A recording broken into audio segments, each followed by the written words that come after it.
Hello, my name is Karon David, and my presentation today will analyse the anti-racism program Stop Racism, It Starts With Me, launched by Metro Health Queensland in July of this year. Throughout this presentation, I will examine four core elements. Firstly, the contextualisation of the program. Secondly, the social determinants of health it influences. Thirdly, a critical analysis with recommendations for improvement.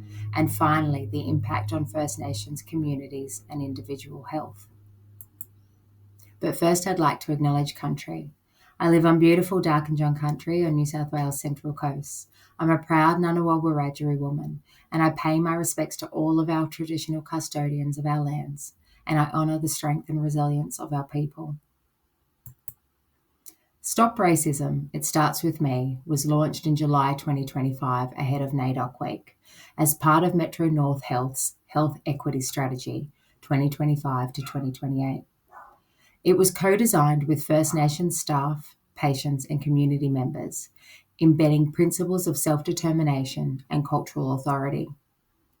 The program supports the National Anti-Racism Framework and AHPRA's Aboriginal and Torres Strait Islander anti-racism policy. Its vision is explicit: zero experience of racism within Metro North Health.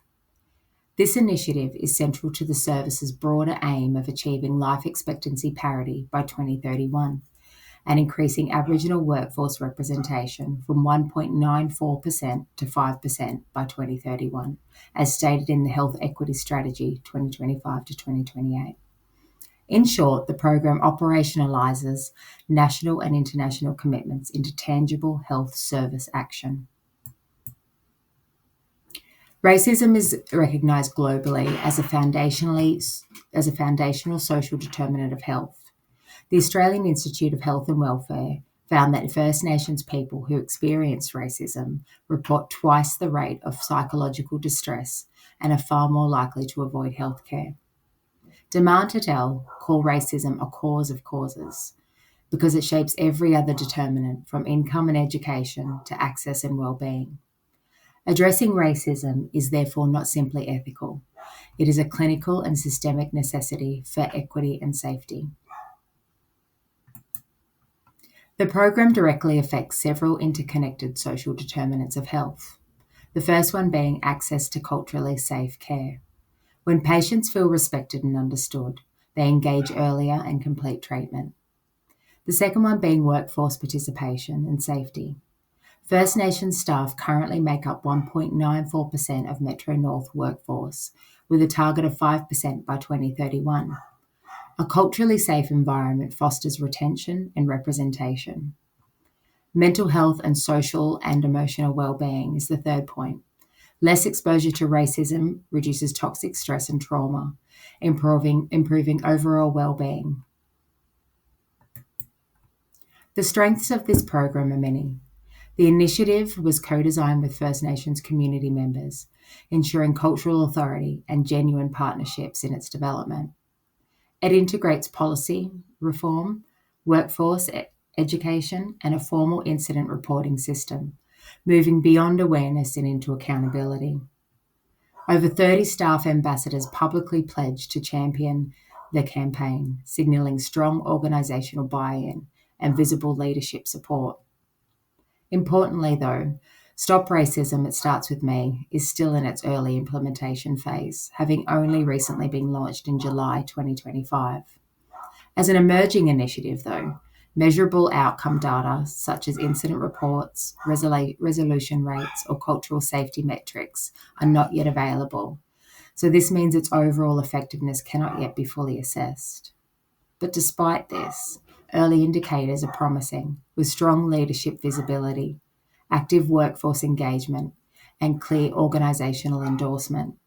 These factors suggest a solid foundation for sustainable change. But the main limitations and risks relate to the absence of publicly available evaluation data, which reduces transparency, and the lack of an independent Aboriginal governance mechanism to oversee reporting outcomes. The long-term sustainability of this program will depend on consistent leadership accountability and resource investment.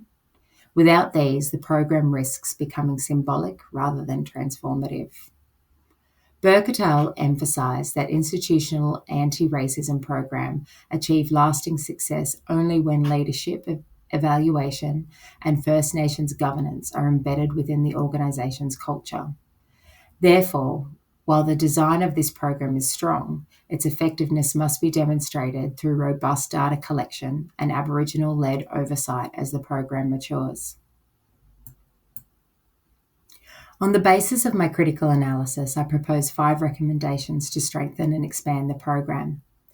The first one being a logic model and measurable indicators. The organisation should publish baseline data, for example, the number of racism reports, the time to resolution, patient experience score, and report them publicly each year. The second one is mandatory role-specific training. For example, every role within the health system should complete anti-racism training tied to professional development and annual performance reviews. This will embed cultural safety into job standards. The third one is First Nations community-led governance committees. This body would oversee incident reports, publish de-identified outcomes, and advise on cultural safety improvements, in turn strengthening First Nations self-determination and accountability. The fourth one is developing a toolkit for statewide and national adaptation. The program should also be adapted to meet the needs of workforce and communities in regional and remote areas, and recognising different structural challenges such as distance, service access, workforce shortages, etc. And finally, executive KPIs need to be linked to anti-racism. Leadership must be held accountable, and it's necessary to embed anti-racism metrics into executive performance reviews, ensuring this is a business-as-usual process and not just a one-off campaign. These recommendations convert awareness into sustainable systems change, aligning with Close the Gap targets 9 and 10 on safe, high-quality care and Aboriginal health workforce strength. Together, these recommendations don't just strengthen one service, they create ripple effects across communities. Stop Racism, It Starts With Me acts as the centre point of a ripple effect that flows across the social determinants of health. At its core, the program embeds anti-racism through policy reform, education, and transparent reporting. The first ripple is cultural safety. When racism is named and addressed, First Nations people feel safe and respected. This strengthens trust, leading to earlier help seeking, stronger treatment adherence, and fewer discharges against medical advice. The next ripple is workforce participation and well-being.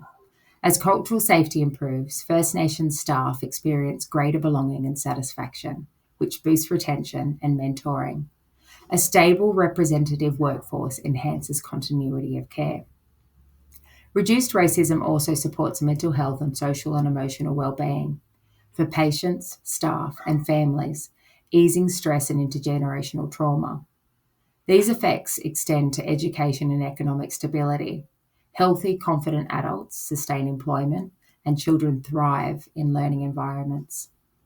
Ultimately, this strengthens community empowerment and self-determination, feeding back into the system and reinforcing every determinant beneath it. Each effect amplifies the next, proving that tackling racism is not a single initiative, but a lever for sustainable, system-wide transformation. As these interconnected benefits take hold, the real measure of success will be seen in the health and well-being outcomes for First Nations people themselves. In the short term, though, the program is raising awareness and increasing incident reporting, demonstrating shifting workplace culture. Medium term is developing greater trust and staff stability, improving patient engagement and service continuity. And long term, these shifts should reduce avoidable hospitalizations and contribute to life expectancy parity by 2031. The program aligns with Closing the Gap targets 9 and 10, the United Nations Declaration on the Rights of Indigenous People, Article 24, and the World Health Organization's rights-based approach. Reducing institutional racism has flow-on benefits across education, employment, and family stability, key determinants that support self-determination and community healing. In conclusion, Stop Racism, It Starts With Me represents a powerful step from awareness to accountability within Australia's largest health service. By tackling racism as a structural determinant, it creates interconnected improvements in trust, access, workforce stability, and well-being.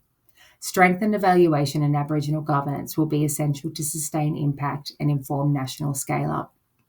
Eliminating racism in healthcare uplifts every layer of the system, from individual well-being to community self-determination. It is both a moral obligation and a clinical necessity to close the gap within our generation. Thank you for taking the time to listen to me. Here's my references. Thank you.